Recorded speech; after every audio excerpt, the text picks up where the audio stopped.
Hello guys, this is Paul McWhorter with TopTechBoy.com, and we're here today with episode number 12 in our incredible new tutorial series where you're knowing where you're going with your ultimate GPS tracker project. What I will need you to do is pour yourself a nice tall glass of ice cold coffee. That would be straight up black coffee poured over ice, no sugar, no sweeteners, none needed. And as you're pouring your coffee, let's go ahead and review where we left off last week in our GPS tracker project. So I will get out of your way. We'll come over here and we will look at the project and just kind of summarize where we left off. So we are running on a Raspberry Pi Pico W, and we're using the Adafruit Ultimate GPS version 3. We're using a SSD 1306 OLED display. We've got a couple of buttons. Now, I've got links to all the components that I'm using in this project down below, and so if you're just dropping in on this lesson, there's links down there of where you can get this stuff off of Amazon. And we spent 12 lessons getting to this point, but where are we? If you look at our OLED display, you can see that we are getting the date from the GPS. We are getting the precise atomic clock time. We're getting a latitude and a longitude in decimal degrees, and we're getting we're reporting the number of satellites we're using. Right now, we're using 8 satellites. And then with this handy button, if we press the button, we get even more useful information. We can get our present speed in knots, and we can get our heading. Now, knots and heading as we are standing still are not working because we're not moving. So the fact that it's saying we're moving a half a knot, that is just sort of the error in the measurement. And then the heading doesn't mean anything because we're not moving. But if I look at the altitude, it says I'm at an altitude of 1133.5 meters for where I am. That is accurate. Press the button again. We go back to lat long. So this is pretty good, right? What is the one problem with our project? The one problem with our project is this little cable here. And why is that a problem? Because I can report where I am right now, but basically we are powering the project through the USB, and by powering the project through the USB, the challenge becomes that you can't get much more than 4 or 5 feet from your computer.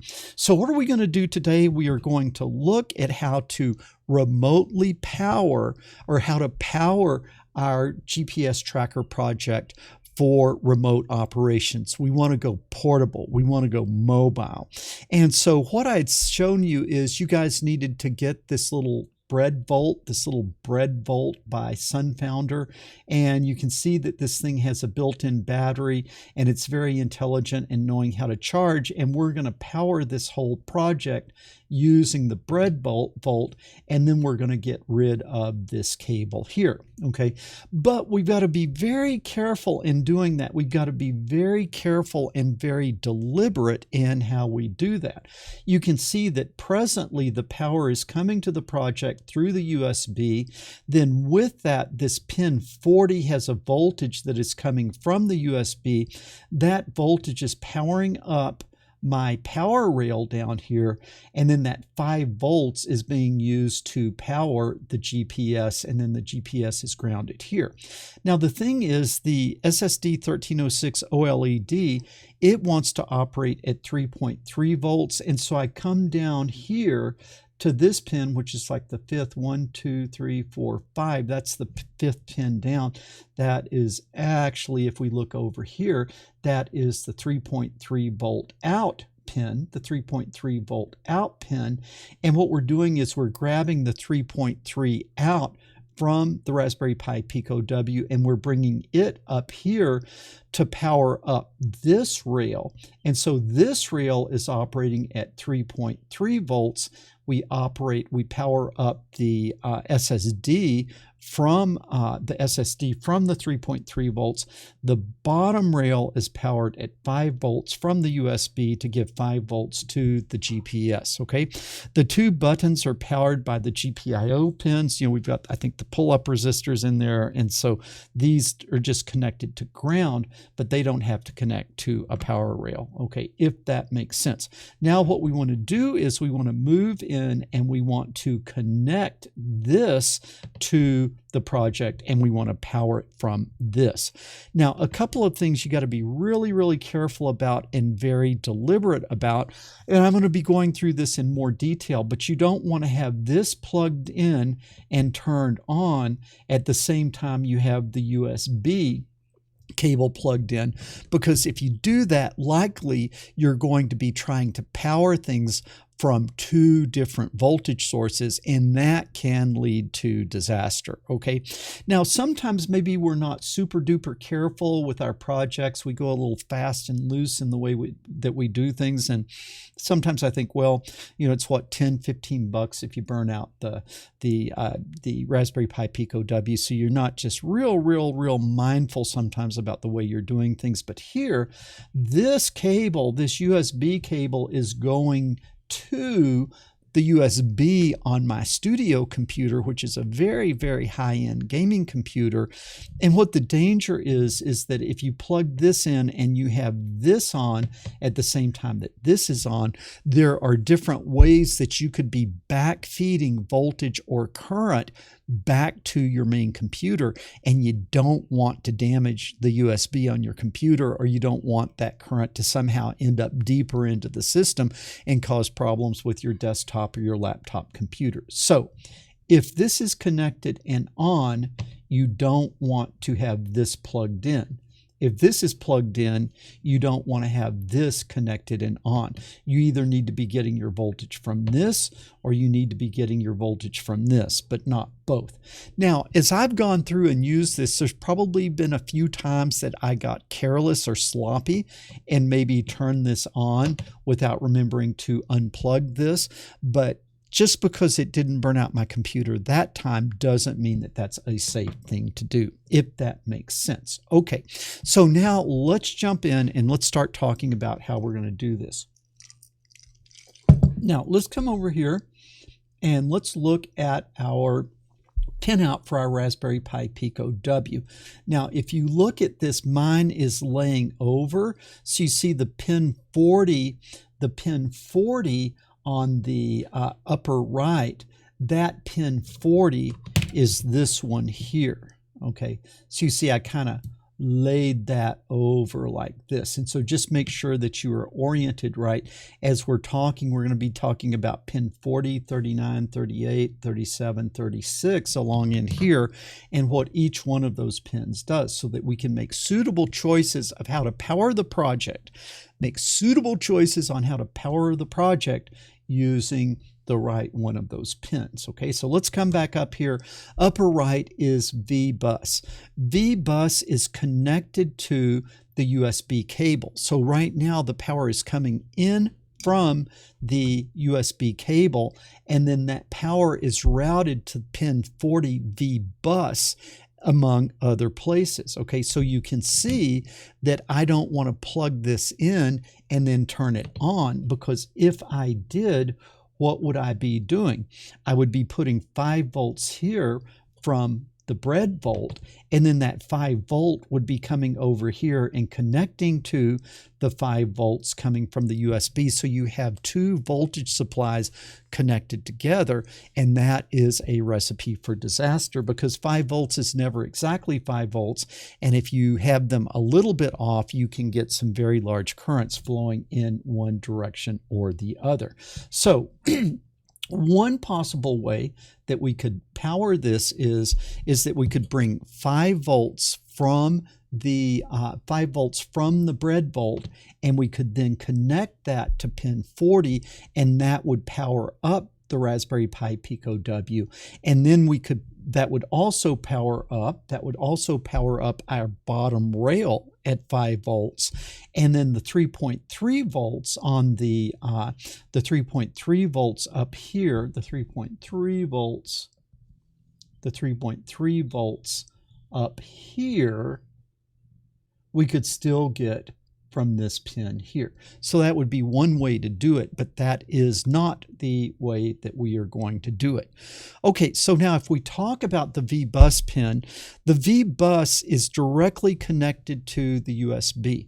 And so if you wanted to power your project from Vbus, you would need to put 5 volts on it, and a pretty precise 5 volts. It's looking for 5 volts because 5 volts is about what comes from the USB cable. So you would really need something fairly precisely 5 volts, which is what the Breadvolt can produce, but it's just not the most versatile solution. So you could power it from Vbus, but that is not how we are going to do it.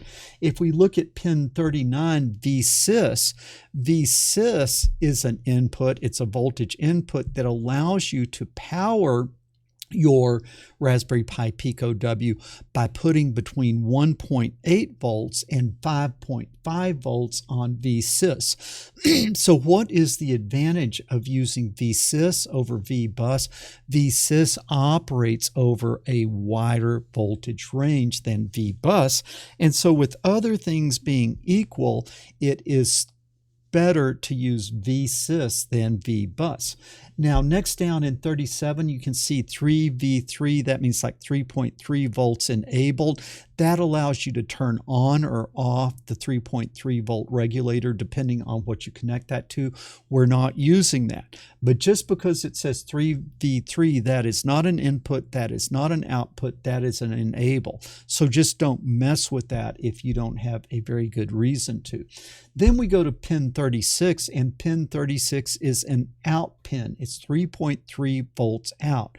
Don't try to power your project through the 3.3 volt pin, even though you can. I mean, it will turn the Pico on sometimes, but you don't want to do that. That's an output pin. That is not an input pin.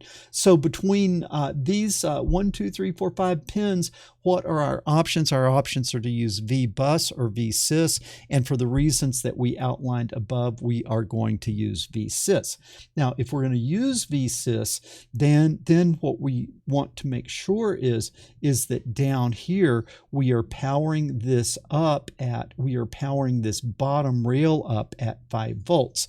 Now, what I want you to see is with this, you can get out of this Breadvolt either 5 volts or 3.3 volts, depending on how you have this jumper set. Now down here, this rail, we want this rail to be at what? At 5 volts. And then what we are going to do is we're going to power the GPS from the rail that is established by the Breadvolt, and then we are going to power the Pico through this 5 volts on here, but we're not going to be going to this VUSB, or what did they call that? That was called, Vbus. We're not going to power it from Vbus, which is line 40. We're going to move to line 39, which is Vsys. So we're going to need to move this over to here, if that makes sense. Now, up here, we want to have 3.3 volts on this rail for this. But you can see this is a very awkward wire running like that. And so what I want is I want to power this rail through this output, right? Through this output. But that needs to be what? 3.3. But you can see if I move the jumpers here, I'll be getting 3.3 volts out. So let's see if you can see that. Do you see on the top? That jumper is set to, this jumper is set over here to 3.3 volts. If I picked it up and moved it over here, then I would be getting 5 volts out here. Now this one is set at what? Can you see that? It is set at 5 volts. If I moved it down, I would be getting 3.3 volts. So with these like this, I'm getting 3.3 volts from the top pins, and I'm getting 5 volts from the bottom pins. And that is exactly what we want. But what do we have to remember? Don't turn this on if the USB is connected. So you have to turn it off, plug this in, okay? Then you unplug this and then you can turn it on. Otherwise, you risk doing some real damage, okay? So let's, that's a pretty good description of what we are trying to do here.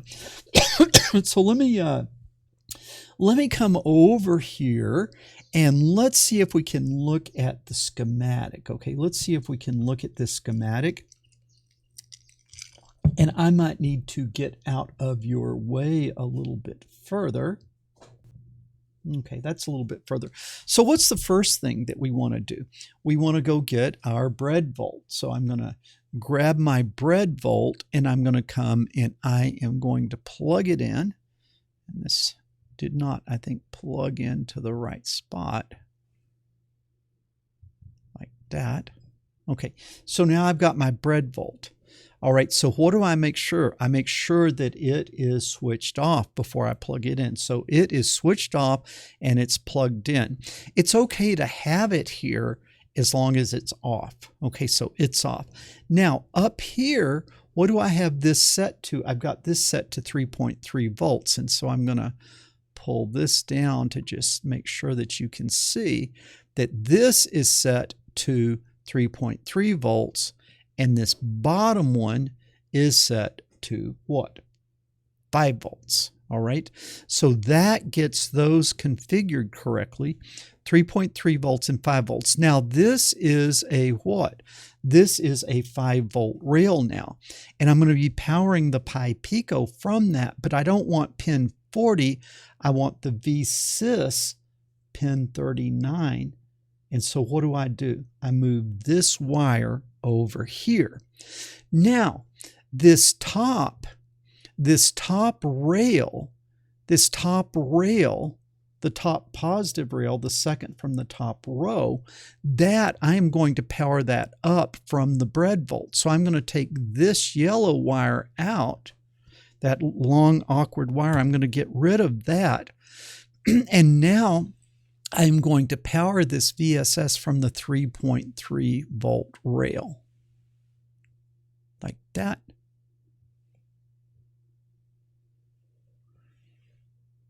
Let's see if I can do that. Okay. Does that make sense? Yeah, I think that looks okay. Okay, so you see the voltage is coming 3.3 volts and it's coming down here to the voltage input of the OLED. Okay, does that make sense? I hope that makes sense. So we fix that and then we fix this. And then is there anything else that we need to fix? This has got a voltage. This sets the upper rail. This sets the bottom rail. And then we are getting our power for the whole project from the 5 volts here. The 5 volts powers up the Pico and it powers up the GPS. All right. So that is what we want to do. And I want to go ahead and save this because I'll put this on the website for you. So I will see if I can save that real quick.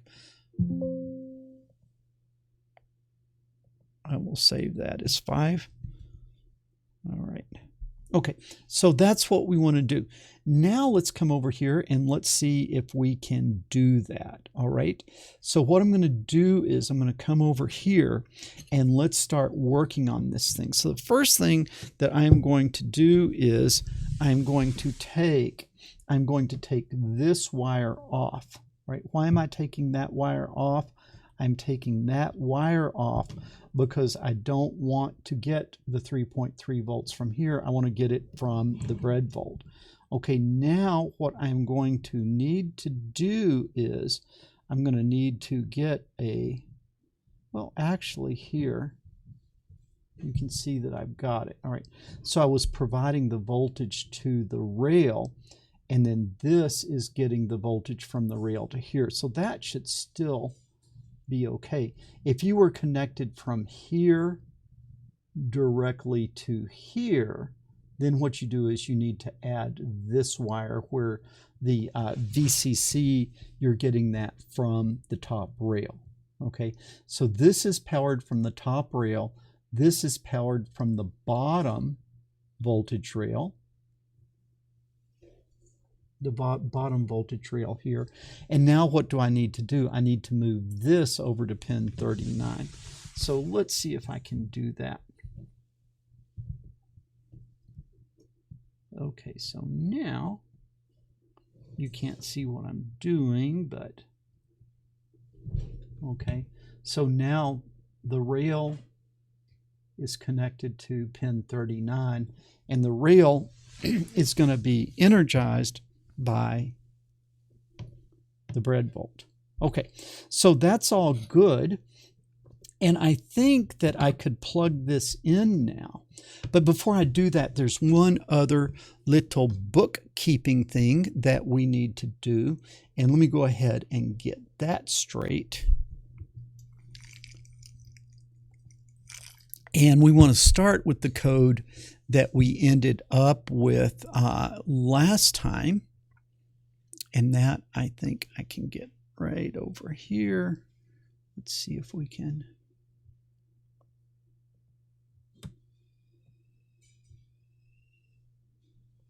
Okay, so let's go to the most excellent www.toptechboy.com.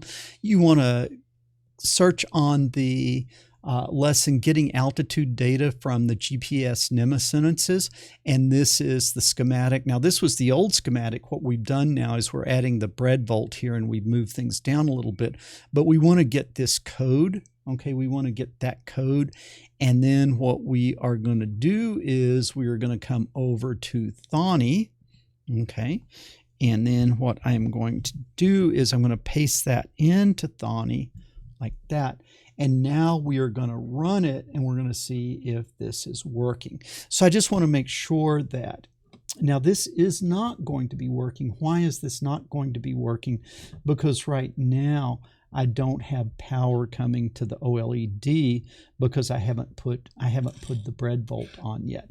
But this is the point, right? This is the point that we're going to have to run this without this cable plugged in, because what you want to walk around and you want to make measurements. So we're going to have to take this off. So if we take this off, how do we get the program to run? Well, what we do is we save that program as main.py. So I'm going to say save as, and then I'm going to need to tell this to connect. All right, so it's connected.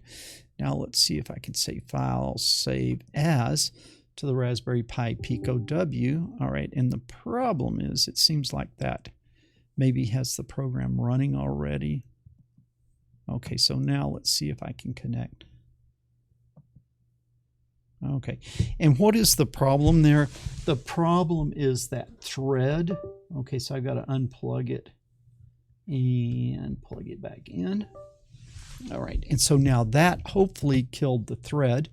So now let's come up and let's see if we can connect. Okay, it connected. Now let's do a file save as, and then the Raspberry Pi Pico W. What do we want to save it as? Main.py. Why? Whatever is called main.py, when you power up the Pi, it is going to run what? Main.py. It's going to run main.py. And so now that program is saved as main.py. First of all, let me just run it and make sure that it is going to, well, it's still not going to work because I don't have this connected up yet. So I think what we are going to have to do is, now is the moment of truth, okay? So what am I going to do? I'm going to unplug the power. I'm going to come in. My Breadvolt, I'm checking at 5 volts and 3.3 volts. That's right. Now I'm going to plug it in to those end pins, and now no power. And now what I'm going to do is I'm going to switch this on. Okay. And now let's see if anything happens. Yeah. Okay. Waiting for fix. That's good. Boom. Okay. What are we doing now? We are working completely portably. Now, what can you do?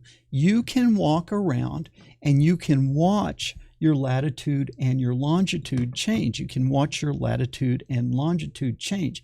Now let's look and let's make sure that we can still switch to the other screen when we're portable. And so I press that, and yeah, now I go to speed and I go to heading and I go to altitude. So that is all working. And so that looks really good. Now I think that it is pretty safe that if you need to charge it up, you can connect the USB cable. You can connect, where is that? You can connect the USB cable and charge here while you're running, because then still all the power is coming through here, and this guy sort of keeps everything straight. It's just, if I were going to plug this in now, what would I do? I would turn it off before I plug that in. But you can charge your battery while your project is going. And I think that's kind of neat, because I don't know exactly how long this battery works, but like if you wanted to take this in your car and you wanted to be looking at this as you're driving on a long trip, you could plug a cable in here and you could safely charge and power this thing completely from the Breadvolt, if that makes sense. Okay, that is pretty cool, isn't it? That is pretty cool. We are running completely mobile. Now, why would you want to plug the USB cable in? The reason you would want to plug the USB cable in is because you would want to download a new program, like edit the program and then download it again.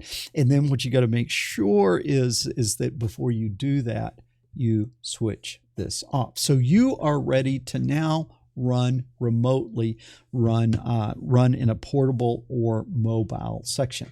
Now, this video has been about powering this project, but these same principles apply to whatever Raspberry Pi Pico W project that you want to power from your Breadvolt. Just remember, I think the best option is the pin 39, the Vsys.